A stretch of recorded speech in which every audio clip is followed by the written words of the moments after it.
président. Giovannina Olivier est psychologue et sociologue. C'est à elle que nous nous adressons pour nous faire justement un portrait du prophète. Qu'est-ce que c'est un prophète, Giovannina? Bonjour. Bonjour, ça va bien? Oui. Un prophète. D'abord, je tiens à préciser que je vais parler du prophète du point de vue de la sociologie. Oui. Okay? Ce qui est différent du point de vue de la religion ou de la théologie, parce que je me rappelle en cours que j'avais parlé justement du prophète, un de mes étudiants a commencé à dire « Ah non, non, mais c'est pas du tout ça le prophète ». Alors je lui ai répondu, mais pour la sociologie, c'est ça les prophètes. Et il m'a répondu, mais alors la sociologie n'a rien compris du prophète. Ah ouais? Donc si c'est pour la sociologie, c'est la place du prophète dans la société. C'est ça, bon. C'est ça. Bon, c'est quoi les prophètes pour la sociologie? On pourrait dire que le prophète, c'est un être extraordinaire qui vient accomplir une mission extraordinaire. Extraordinaire dans le sens qui sort de l'ordinaire. C'est ça, c'est pas banal. C'est pas banal, c'est pas des choses du jour le jour. Là. Oui. Alors, c'est pourquoi c'est un être extraordinaire, parce qu'il a un pouvoir différent, un pouvoir qu'on appelle un pouvoir charismatique. C'est ça. Et ce pouvoir, il a parce qu'il a reçu une mission qui c'est de répandre une vérité divine, qui se soit sur la forme d'une nouvelle doctrine religieuse ou qui se soit sur la forme d'un commandement divin. Donc, ce qu'il faut faire, ce qu'il ne faut pas faire. Bon, alors donc, si je répète, là, ça veut dire que le prophète, ce qu'il dit, c'est pas lui qui l'invente, c'est qu'il a reçu d'ailleurs. Il dit qu'il a reçu une mission d'ailleurs. Oui, c'est ça qu'il dit. Et c'est ça qu'il dit. Oui. Et cette personne-là, j'allais dire cet homme, parce que souvent on pense que ce sont des hommes, oui. Mais on va en reparler de ça. Okay. Cette personne-là, a un message et le message est souvent écouté parce que c'est une personne qui a du charisme. C'est ça. Donc, qui attire les gens. C'est ça. C'est ça le charisme. Oui, c'est ça le charisme. C'est ce pouvoir au fond, c'est un pouvoir qu'il a de convaincre les gens, d'attirer les gens, mais c'est aussi d'une autre part un pouvoir qu'on lui donne. Oui. Que les gens qui sont autour de lui, qui croient son message, reconnaissent qu'il a ce pouvoir. C'est ça. C'est la question des femmes. Oui, ben c'est ça, parce que j'allais dire un homme, parce que très, très souvent dans notre tête, on pense à des prophètes hommes, hein? C'est-à-dire, bon, Jésus, le prophète, c'est un homme. Mahomet, c'est un prophète. Moïse, on a eu plein, en tout cas, Élie, il y en a eu, puis c'était tous des hommes. Il y a certainement eu des femmes prophètes, mais pas longtemps peut-être. C'est ça, disons qu'elles ne sont pas très charismatiques, peut-être. C'est-à-dire que leur message, même s'il y a eu des femmes prophètes, leur message n'a pas duré, n'a pas réussi à se répandre. Je pense que pour les femmes prophètes, c'est un peu la question des Cassandres. Vous connaissez Cassandre de la mythologie grecque qui faisait toujours des prophéties puis personne n'y croyait. Oui, c'est ça. Elle prêchait dans le désert au fond. Il n'y a personne qui les écoutait. Oui. Ben, les rapports entre les femmes et les religions, c'est un peu complexe. Là. Oui. Donc, le prophète, il arrive dans une société, il y a des gens qui vont le croire, mais il y en a d'autres qui ne vont pas le croire. Oui.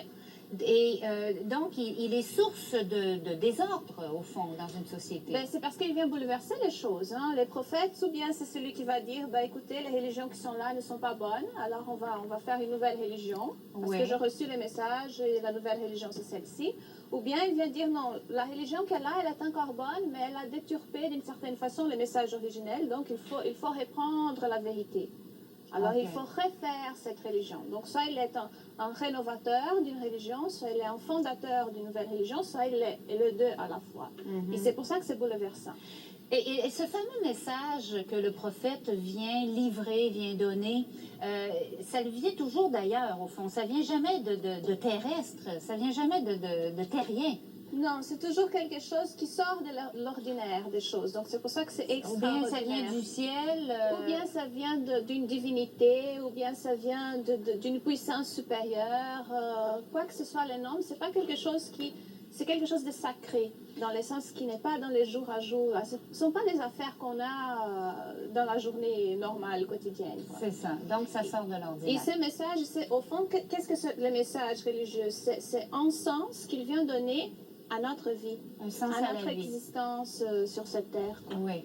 Donc, et dans ce message-là, il y a des règles, il y a des lois, et les disciples qui vont adhérer à cette religion-là vont suivre ces règles-là et ces lois-là, et ça va donner un sens à leur vie. C'est ça. Bon. Alors, il y a des religions très importantes dans le monde. Il y en a qui sont moins importantes. Giovannina, on t'a fait lire un peu sur Raël. Oui. À ton sens, à toi, Raël, il est aussi un prophète dans le sens sociologique? Dans le sens sociologique, il se présente avec certains traits qu'on pourrait dire qui sont caractéristiques de la figure du prophète, selon la sociologie. Parce que, bon, d'abord, il s'est dit un prophète. Hein, d'ailleurs, ce sont plutôt les Elohim qui le disent. Vous êtes notre messager, notre ambassadeur, notre prophète, etc. Mais dans les deux caractéristiques du prophète, c'est un être extraordinaire. Donc, il se présente comme ça parce qu'il dit, les Elohim lui auraient dit qu'il les accompagne depuis sa naissance, depuis toujours, donc qu'il a été d'une certaine façon choisi ou élu. Et le prophète est souvent choisi comme ça. Il est choisi depuis toujours. Il est choisi depuis toujours. Okay. La première rencontre qu'il a, c'est une rencontre qu'il relate sur son livre. C'est une rencontre qui a toutes les caractéristiques de la rencontre prophétique. Donc c'est dans un lieu désert au fond, et puis tout d'un coup il reçoit. Pas nécessairement de témoin. En général, il n'y a pas de témoin. C'est ça. D'ailleurs, c'est ça la force du message prophétique. Les gens y croient sans avoir besoin d'une preuve physique, matérielle. Ils croient à la parole. C'est ce qu'on appelle la foi. C'est ce qu'on appelle le charisme au fond du prophète qui éveille chez les gens la foi dans ce qu'il dit. C'est ça. Mais c'est pas n'importe qui peut arriver et dire, bon, voilà, j'ai reçu un message. Il faut qu'il y ait des gens qui croient à ça pour que le message prophétique passe. Oui. Autre chose qu'on peut dire sur le prophète, Giovannina? Donc, Raël, ce serait dans la lignée des prophètes, très conforme à ce qu'on a vu jusqu'à maintenant de tous les grands prophètes qui sont passés sur cette terre. Disons qu'il a un être extraordinaire avec une mission extraordinaire. Oui, qui sort de l'ordinaire. C'est comme ça qu'il se présente. Merci beaucoup, Giovannina. Toujours très intéressant, notre